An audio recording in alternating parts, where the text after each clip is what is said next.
عزیز ترین طلباء و طالبات، میں مولانا آزاد اردو یونیورسٹی کی جانب سے آپ کا خیر مقدم کرتا ہوں اور تسلیمات عرض کرتا ہوں، اور میں آپ کو لے چلتا ہوں اس طرف جہاں مغربی سیاسی فکر آپ کا انتظار کر رہی ہے۔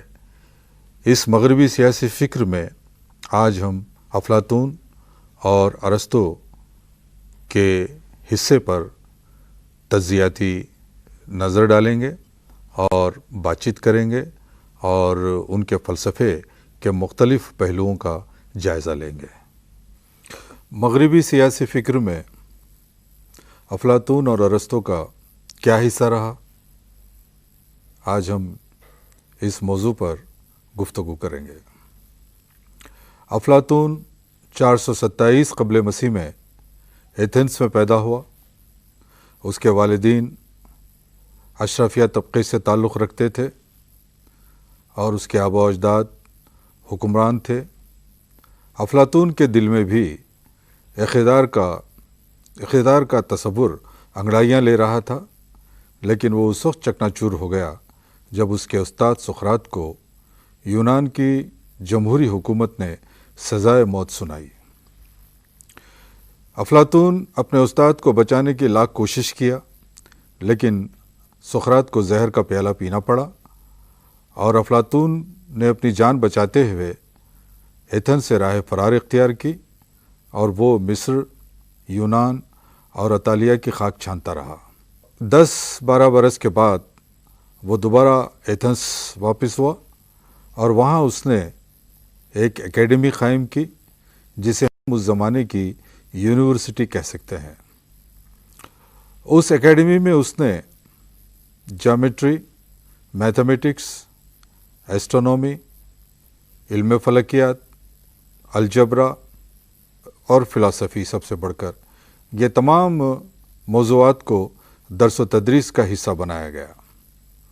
افلاطون نے اپنی اکیڈمی کے باب داخلے پر یہ لکھوا دیا تھا کہ وہ لوگ جو جیومیٹری سے ناواقف ہیں اس اکیڈمی میں داخلہ نہیں لے سکتے۔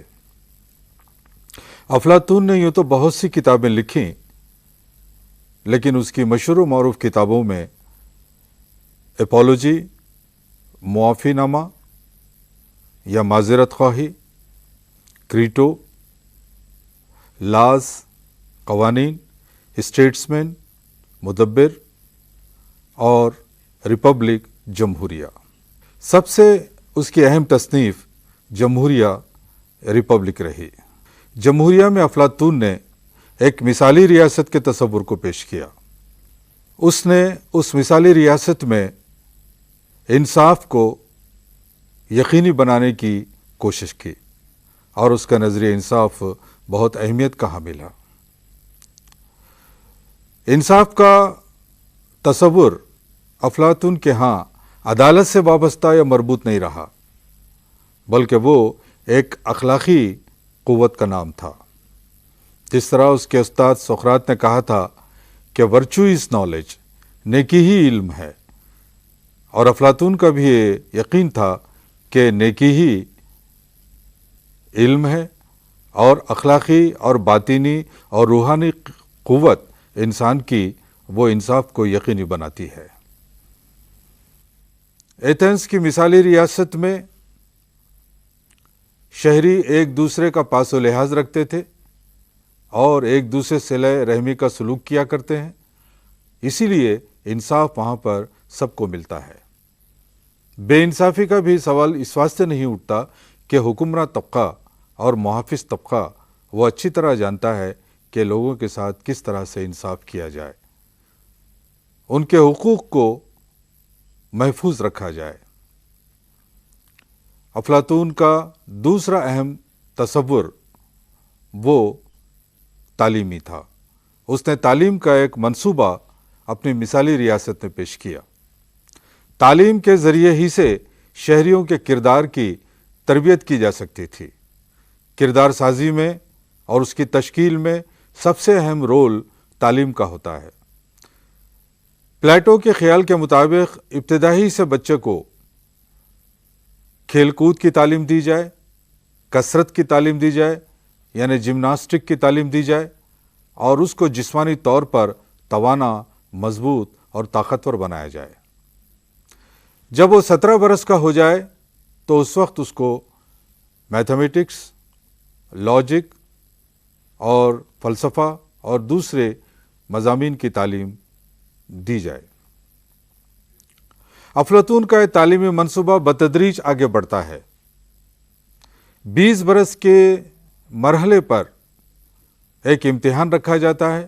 اس امتحان میں جو بچے ناکام ہو جاتے ہیں انہیں کاشتکاری میں، کھیتی باڑی میں مشغول کر دیا جاتا ہے، اور جو بچے اس امتحان میں کامیاب ہو جاتے ہیں انہیں اعلیٰ تعلیم کے لیے منتخب کر لیا جاتا ہے۔ 35 برس کی عمر تک پھر ایک امتحان رکھا جاتا ہے۔ اس امتحان میں اگر طلباء ناکام ہو جاتے ہیں تو ایسے شہریوں کو، ایسے طالب علموں کو سپاہ گیری کے شعبے میں مشغول کر دیا جاتا ہے۔ وہ سپاہی کا فرض انجام دیتے ہیں، اور پھر جو طلباء 35 برس کے مرحلے پر کامیاب ہو جاتے ہیں پھر انہیں آگے تعلیم دی جاتی ہے، اور 50 برس تک وہ تعلیم کا حصول کرتے ہیں، اور اس کے بعد پھر انہیں حکومت کے امور سپرد کر دیے جاتے ہیں۔ حکومت چلانے کے فرائض وہ طبقے کو دیے جاتے ہیں۔ لیکن اس مثالی ریاست میں حکمراں طبقے کے آگے یا محافظ طبقے کے آگے سب سے بڑی راہ کی دیوار ملکیت اور خاندان بن جاتا ہے۔ افلاطون نے سوچا کہ اگر خاندان اور ملکیت کو راہ میں ایک مشکل سمجھا جائے تو اس کو راہ سے نکال دینا چاہیے، لہٰذا اس نے ملکیت اور ازدواج کی اشتراکیت کا تصور پیش کیا۔ اس کا مطلب یہ تھا کمیونزم آف وائفز اور کمیونزم آف پراپرٹی۔ لیکن اس کمیونزم میں، کارل مارکس کے کمیونزم میں یا اشتراکیت میں بہت بڑا فرق ہے۔ کارل مارکس کے اشتراکیت کے فلسفے میں معیشت بنیاد ہے، اور افلاطون کے اشتراکیت کے فلسفے میں ایک مثالی ریاست اس کی اساس بن جاتی ہے۔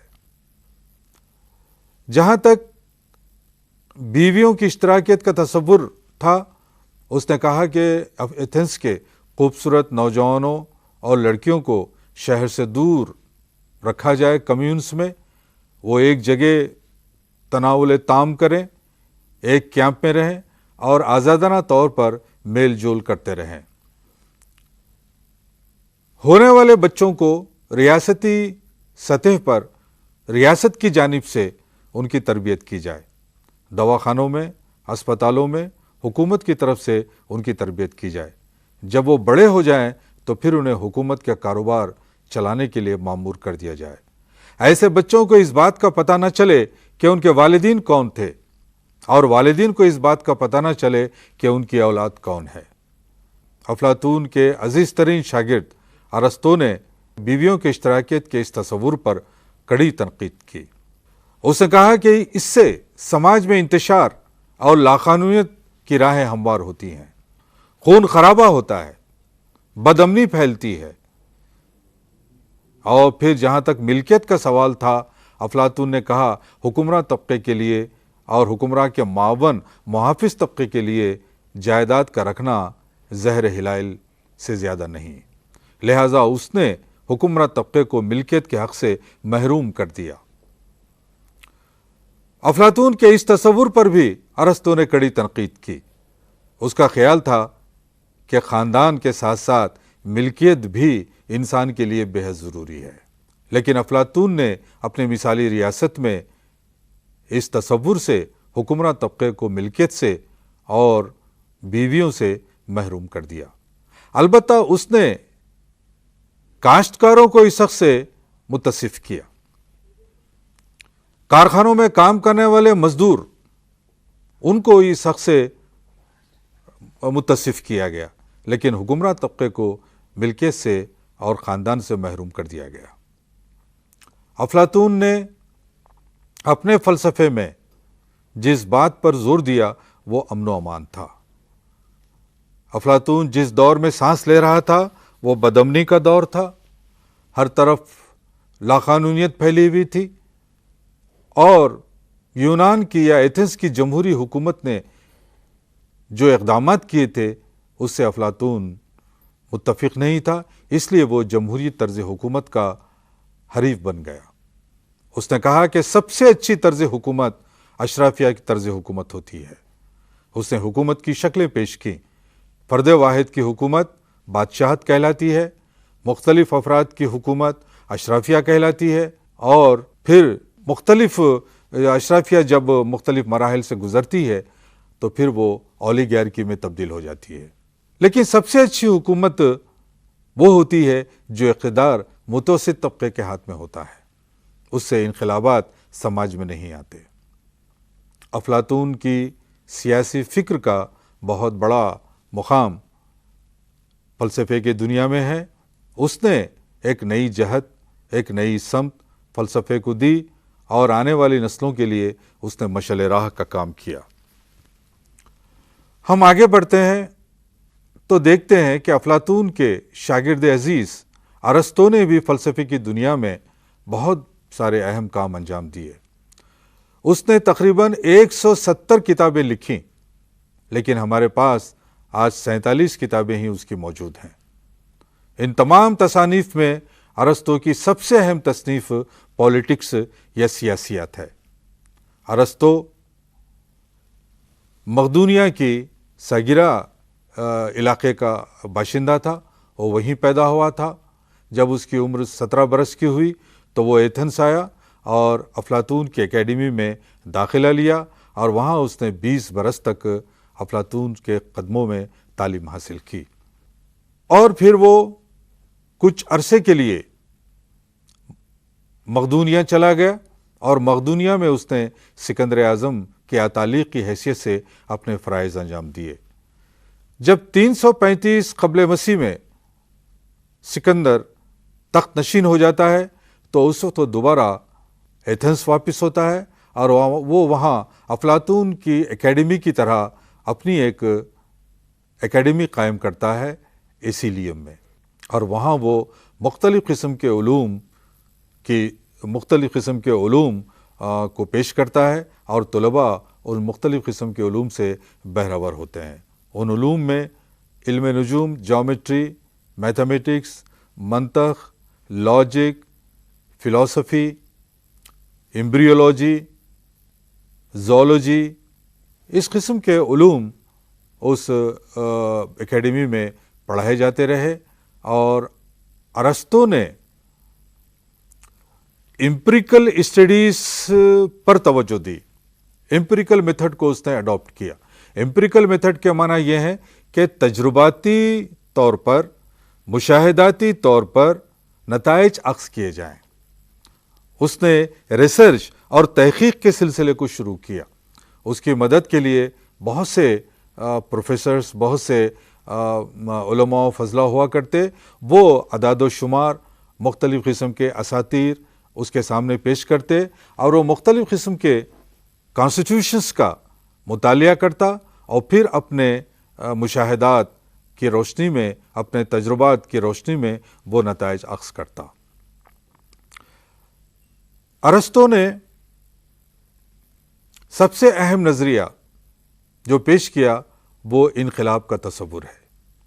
اس کا خیال تھا کہ سماج میں، ملک میں انقلابات رونما ہوتے ہیں۔ اس کی بنیادی وجہ عدم مساوات ہے۔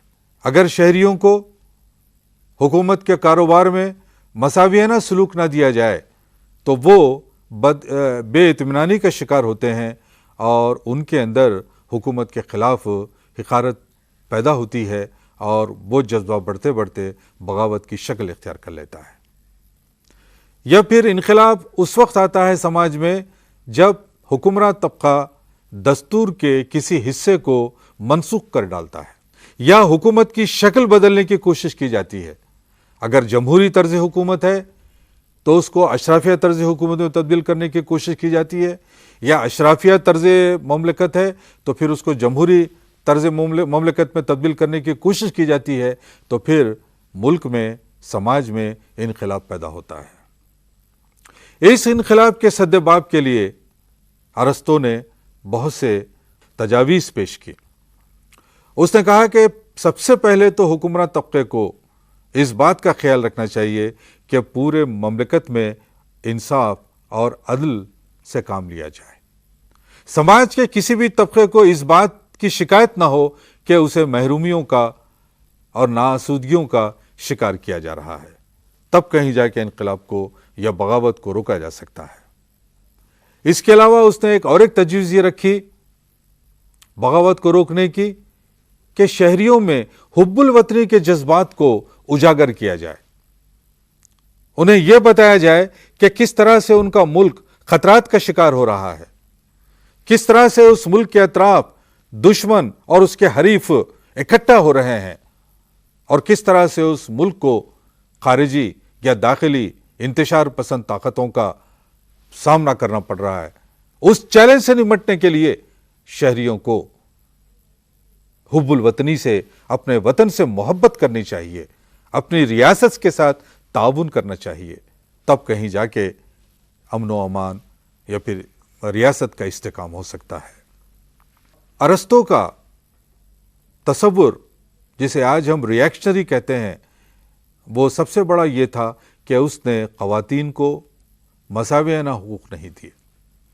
اس کا خیال تھا کہ خواتین مرد سے کم درجہ رکھتی ہیں، وہ انفیریئر ہوتی ہیں. اس تصور کو ہم رجت پسندانہ تصور آج کے ماڈرن دور میں کہہ سکتے ہیں. ارسطو نے غلامی کے ادارے کی بھی زبردست وکالت کی، تائید کی، اور اس نے کہا کہ غلاموں کا ادارہ ہونا بے حد ضروری ہے. حکمراں طبقے کو آرام چاہیے، حکمراں طبقے کو سکون چاہیے، اور چھوٹے چھوٹے امور سے ان کو نجات ملنی چاہیے تاکہ وہ مکمل طور پر اپنا وقت امور سلطنت میں صرف کر سکیں. ارسطو نے غلاموں کو گھریلو کام کاج کے لیے رکھا. اس نے کہا کہ غلاموں کا طبقہ بے حد ضروری ہے تاکہ وہ حکمراں طبقے اور اس کے معاون طبقے کے گھروں میں کام کرتے رہیں اور ان کو سہولتیں فراہم کرتے رہیں. لیکن اس نے غلاموں کو گھریلو سطح پہ مساوات اور پوری سہولتیں دینے کی بھی بات کی. اس نے کہا کہ غلاموں کو لباس دیا جائے، ان کو وقت پر ان کی ضروریات پوری کی جائیں اور ان کے ساتھ ناروا سلوک نہ کیا جائے. اور جہاں تک ارسطو کے خیال کا تصور ہے، تھاٹ کے تعلق سے، خیال کے تصور کے بارے میں اس کا تصور ہے، وہ مادی شے کو حقیقی قرار دیتا ہے. ارسطو میں اور افلاطون میں خیال کے بارے میں جو ہمیں امتیاز دکھائی دیتا ہے وہ یہ کہ افلاطون نے خیال کو اجاگر کیا، خیال کو بہت زیادہ اہمیت دی، جبکہ ارسطو نے اس مادی شے کو اہمیت دی جس کی بنیاد پہ خیال بنتا ہے. مثال کے طور پر افلاطون نے کہا ہارس، گھوڑا، گھوڑے سے زیادہ اہم گھوڑے کا خیال ہوتا ہے، ریاست سے زیادہ اہم ریاست کا خیال ہوتا ہے. لیکن اس کے شاگرد ارسطو نے اس سے اختلاف رائے کرتے ہوئے یہ بات پیش کی کہ مادی شے اس خیال سے زیادہ اہم ہوتی ہے. ہارس جو ہے، اس کو جو مادی جو شکل ہے، اس کی جو ہستی ہے، وہی اہم ہے، خیال سے زیادہ اہم ہے. ریاست کا وجود بہت اہم ہے، اس خیال سے زیادہ ریاست کی اہمیت ہے، کیونکہ اس سے معقولیت پسندی ہوتی ہے. اور جہاں تک ارسطو کے شہریت کے نظریے کا تعلق ہے، اس نے شہریت صرف ایسے لوگوں کو دی جن کے پاس جائیداد ہوتی تھی، ملکیت ہوتی تھی، اور جن کے پاس صلاحیتیں ہوتی تھیں اور معقولیت پسندی ہوتی تھی. حکمراں طبقے کو اس نے شہریت کے حق سے معمور کیا. لیکن جہاں تک غلاموں کا سوال ہے، اس نے غلاموں کو شہریت کے حق سے مستفیض نہیں کیا.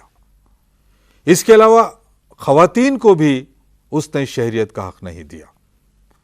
شہریت کا حق صرف حکمراں طبقے کو تھا، اس طبقے کو تھا جو انصاف کرتا تھا، جو انصاف کو یقینی بناتا تھا، جو قانون وضع کرتا تھا، جو شہریوں کے ساتھ رواداری اور انصاف کا برتاؤ کرتا تھا. تو یہاں بھی اس نے امتیازی سلوک رکھا غلاموں کو، خواتین کو اور ایسے لوگوں کو جن کے پاس جائیداد اور ملکیت نہیں ہے، ان کو شہریت کے دائرے سے اس نے باہر کر دیا۔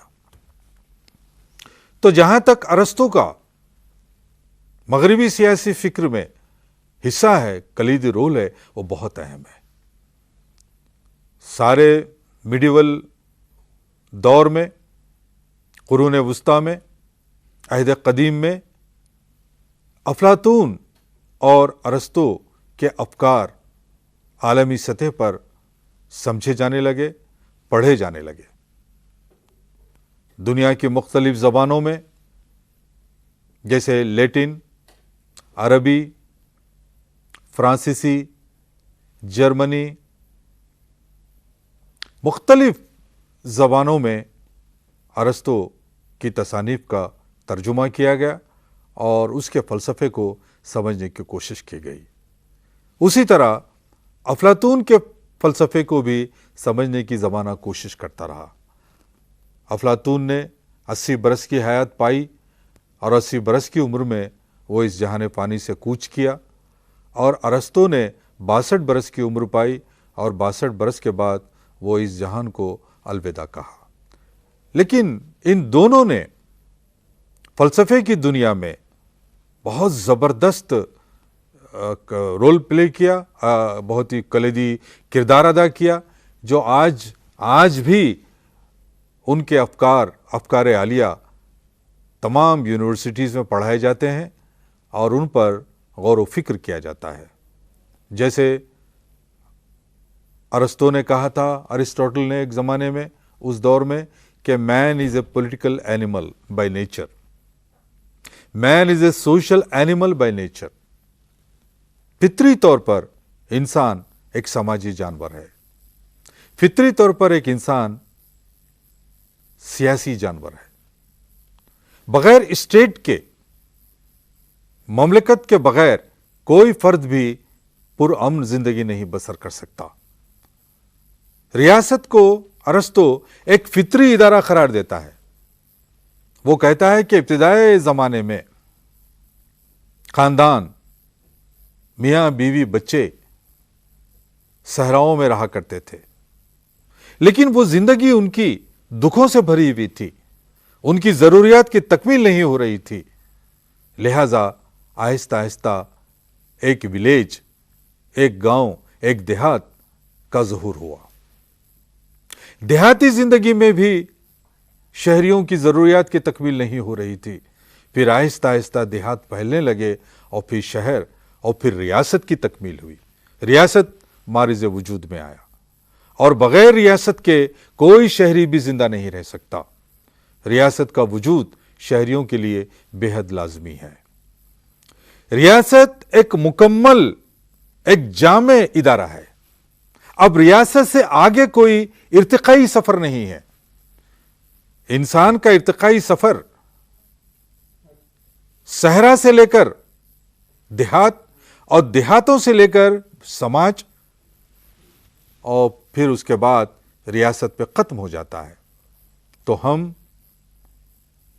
آج مغربی سیاسی فکر میں افلاطون اور ارسطو کے کنٹریبیوشن یا اس کے حصے کے بارے میں گفتگو کر رہے تھے اور اس بات پر غور کر رہے تھے کہ دونوں نے کس طرح سے مغربی سیاسی فکر کے دامن کو وسیع کیا اور اپنے خیالات اور افکار و تصورات سے انسانیت کے زندہ رہنے کے اسباب پیدا کیے، اور انہوں نے فلسفے کو کتنا متمول اور مالدار کیا۔ ان دونوں کی فکر ہمیشہ باقی رہے گی۔ آج بھی ان کی فکر کے اثرات ہم کو ساری دنیا میں دکھائی دیتے ہیں۔ امریکہ جیسی متمدن جمہوریت میں بھی جو انتخاب کا سلسلہ ہے اور اس پر پرچھائیاں ہمیں افلاطون اور ارسطو ہی کی دکھائی دیتی ہیں۔ آج ساری دنیا میں جمہوریتوں کا دور ہے اور جمہوری طرز حکومتیں ہیں، اور یہ جمہوری طرز حکومتیں تجویز کی گئی تھیں ارسطو کی جانب سے، اور افلاطون نے بھی جمہوری طرز مملکت کو، لیکن افلاطون جمہوری طرز مملکت کا وہ نہیں تھا، اس کا خیر مقدم نہیں کیا، اور اس نے اس کی مخالفت کی۔ البتہ ارسطو نے یہ کہا کہ جب اشرافیہ یا پولیٹی جب بگڑ جاتی ہے تو پھر وہ جمہوریت میں تبدیل ہو جاتی ہے۔ ان دو فلسفیوں نے آج 2400 برس گزر چکے ہیں، اس کے باوجود بھی ان کے افکار عالیہ میں تازگی ہے، معنویت ہے، اور ایسا لگتا ہے کہ وہ اس صدی میں بھی اتنے ہی اہم ہیں جتنا وہ ایتھنس میں سٹی اسٹیٹ میں تھے۔ البتہ افلاطون نے شہریوں کی تعداد جو مقرر کی تھی وہ 5008 افراد پر مشتمل تھی، اور اس کے سٹی اسٹیٹ میں، شہری ریاست میں ایک محدود آبادی کے لیے اس کا نظریے ریاست یا مثالی ریاست کا تصور اس نے پیش کیا تھا۔ آج آبادی بہت بڑھ چکی ہے اور مختلف تبدیلیاں سماج میں، معاشرے میں، عالمی سطح پہ وقوع پذیر ہو رہی ہیں، لیکن اس کے باوجود بھی بنیادی سطح پہ ہمیں افلاطون کی مثالی ریاست کے بہت سی باتیں اہم دکھائی دیتی ہیں، اور اس میں زیادہ گہرائی نظر آتی ہے، اور ہم ان دو فلسفیوں کی فکر کو کسی بھی لحاظ سے نظر انداز نہیں کر سکتے۔ ان کا مطالعہ اور ان پر گفتگو، ان کا تجزیہ بے حد ضروری ہے، اور آپ بھی دل و جان سے اور پوری یکسوئی سے افلاطون اور ارسطو کے افکار عالیہ کو سمجھنے کی کوشش کریں۔ عزیز طلباء و طالبات، آج کا یہ لیکچر یہیں ختم ہوتا ہے، وقت کم ہے۔ ہم آئندہ اس سلسلے کو جاری رکھیں گے، اور میں آپ سے رخصت چاہتا ہوں، آداب عرض کرتا ہوں۔ خدا حافظ۔